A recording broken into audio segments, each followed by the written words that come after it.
Ah, it's a great day. Va ser un gran día. Day 26. We're very excited because we have a special guest who has stayed with us in Pine Top, enjoyed the fresh, cool air. And this is Hannah. Hannah Lee. Hannah Lee Zink. Say hello. Hello. Having a good time. So today we're doing a special color for the teacher. And what is that color? Green. Green, that's right. Which is verde Very, in Spanish. very good. That's very good. So are there other animals or vegetables that you like green? Yeah. My favorite green animal is frogs. And my favorite green vegetable is broccoli.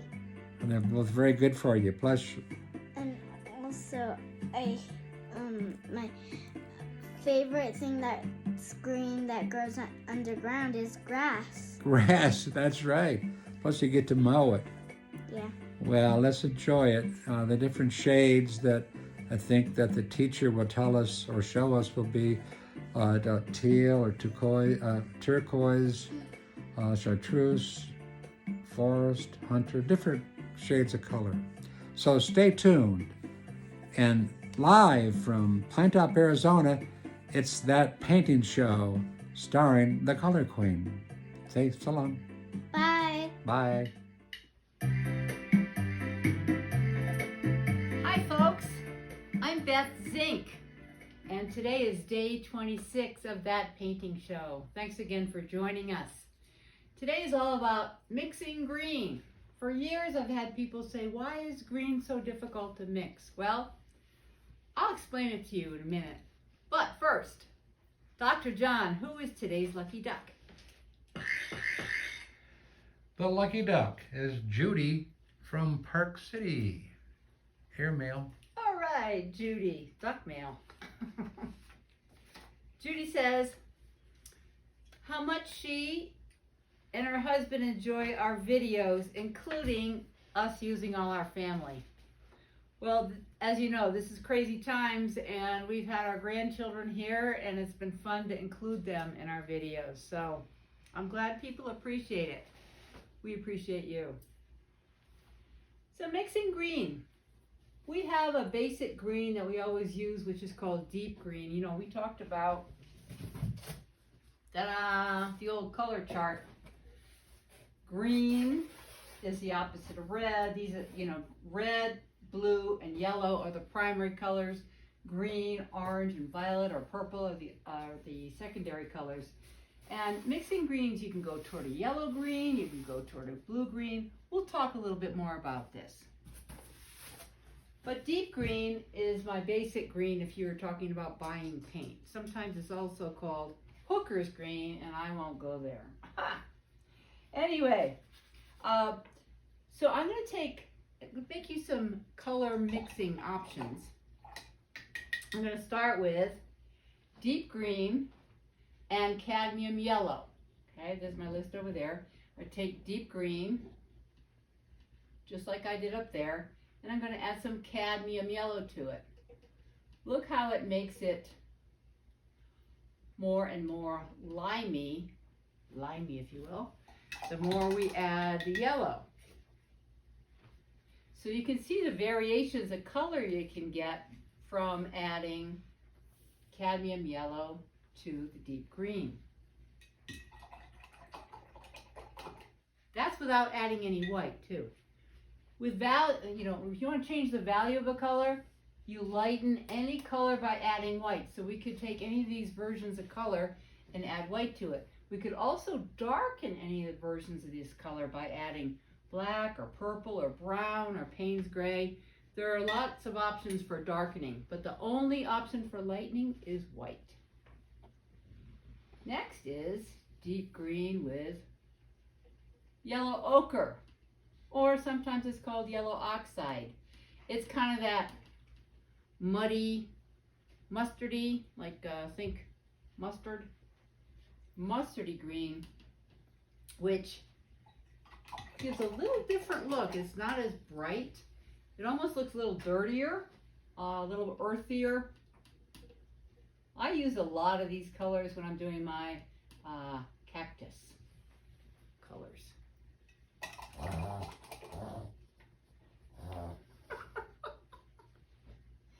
Sophie's with us today. I don't know if I'm boring her. I think she's Snoring. I'm boring her. She's snoring.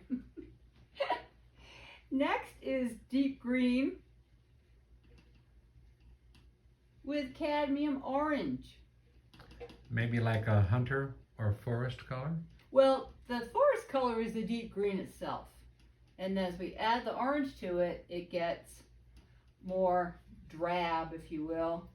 As you remember from the color wheel, the opposite of green is red. So you can see orange is close to red, so you get these different variations in here. You know, if you like to paint, some days when you don't feel like painting exactly anything in particular, you might think about just taking a board, canvas board, paper, whatever, and just playing around with mixing colors to see what you get. I mean, you'll find out if you're going to get mud or what you're going to get. But it's fun to just play around with paint. This is ultramarine blue and cadmium yellow. See how it's just slightly different from the deep green with the cadmium yellow. A lot of these color changes are subtle, but important. I'm going to take ultramarine blue again and add yellow ochre.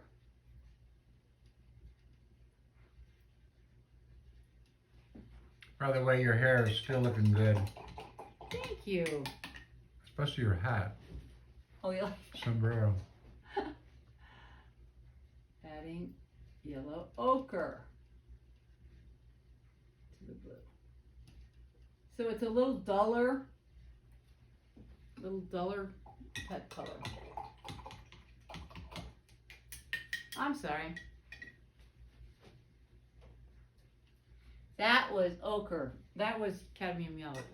Ochre. This is going to be ultramarine blue and cad yellow.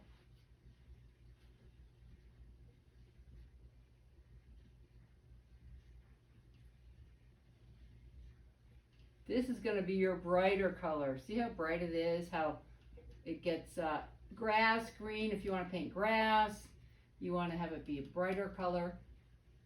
See how there are very minimal distinctions sometimes in between these.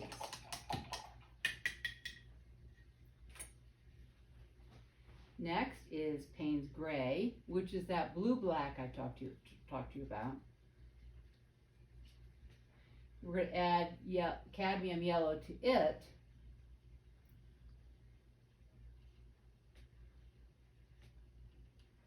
It's just a little bit darker grayed out version. Starting with the Payne's Gray. Payne's Gray.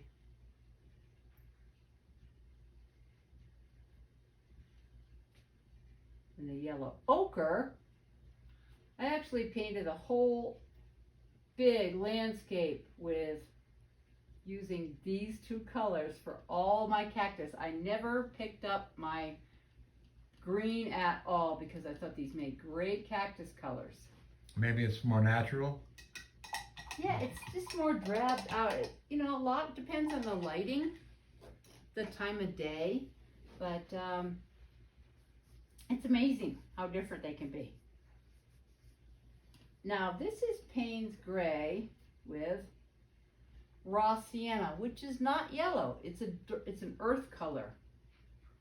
It's one of our earth tones. But since it's a kind of butterscotchy type color to start with, if you add it to Payne's Gray, You can get something that appears to be a green, an earthy sort of green.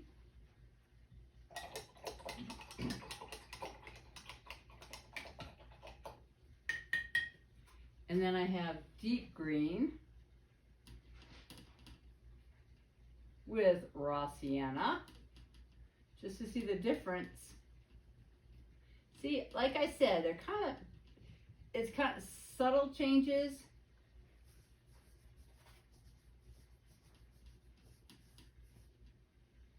But look at all these greens. I'm green with envy. I know. There's a lot of what do they call it? Color, not theory, but color psychology or something. The psychology of color. It's exciting color. Exciting? Okay. Well, it can evoke compassion. Okay. What else? Optimistic. Okay. And actually, it does improve reading ability if it has green You beside mean it. if you were reading something, it was in green type instead of black If type? there a green tint on it, yes. Huh. Okay. Well, you know, I think this is kind of a good way to show you all the options that you have. And like I say, just play around with color. Play around with mixing different things together. But if you don't want to start from scratch, there's a great book called Color Mixing for Artists. It's good for oil painters, watercolor painters, and acrylic painters. Also, it's good luck. Oh, green's good luck. Oh, that's sure. Of course. Shamrocks. Of course. So this book shows you recipes. If you are confused about how to mix a color, grab a book that talks about mixing color if you don't have your art teacher close at hand. That's today's instruction. Now, we're going to talk about our super sale. And our super sale is, we have these darling little 6-inch tumbled Turkish marble tiles that are with all kinds of different images on them. I'm going to try to have them all up on the website by the time gets published. And great natural stones. They're tumbled. They have raggedy edges. They have pitting, and they're all signed. Each one is unique because of the stone itself. And $60 down to $45 for however long we have them. Next is Pearls of Wisdom. And this is a great one. And I think it's attributed to Anonymous. To succeed in life, you need 3 things: a wishbone, a backbone, and a funny bone. Thanks for joining us, folks. We appreciate it. Stay well, be safe. See you next time. Bye-bye.